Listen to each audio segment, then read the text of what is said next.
शत्रु धन लक्ष्मण श्री भगवान जी होरी खेले। भरत शत्रु धन लक्ष्मण श्री भगवान जी होरी खेले। अयोध्या मेरे राम जी होरी खेले।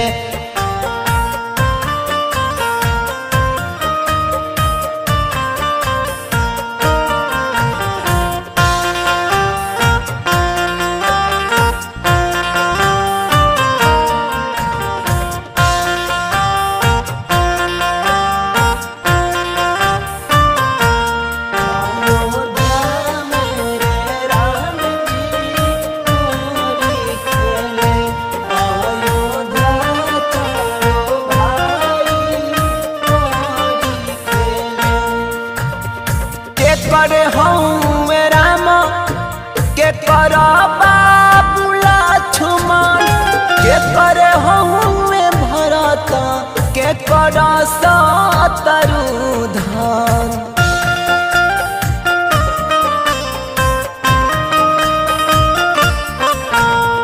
के करे हूँ राम के कर बाबू लक्ष्मण के करे हूँ भरत के कर शत्रु धन।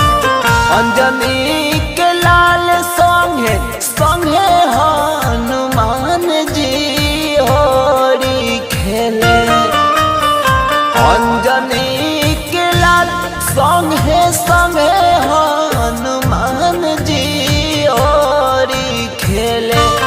अयोध्या मेरे राम जी होरी खेले।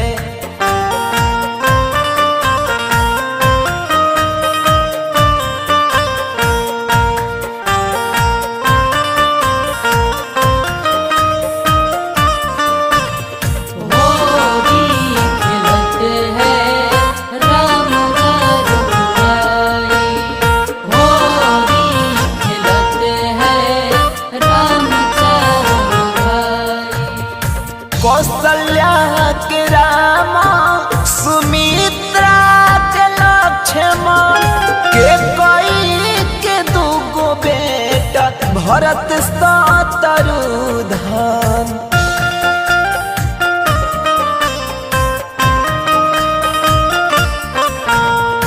कौशल्या के रामा सुमित्रा के लक्ष्मण के कई बेटा भरत शत्रु धन। यशोदा कन्हैया मथुरा में नटखट श्याम जी होरी खेले।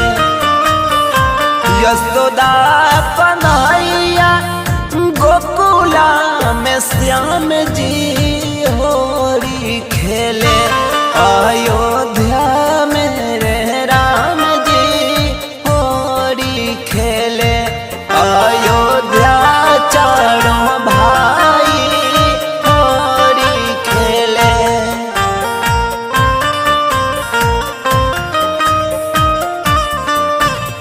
होरी खेलते हैं राम रघुराई। होरी खेलते हैं राम चारों भाई। बड़ा लागे अस फगुआ पवन हो भइल बाटे अवधा में राम के आगमन हो।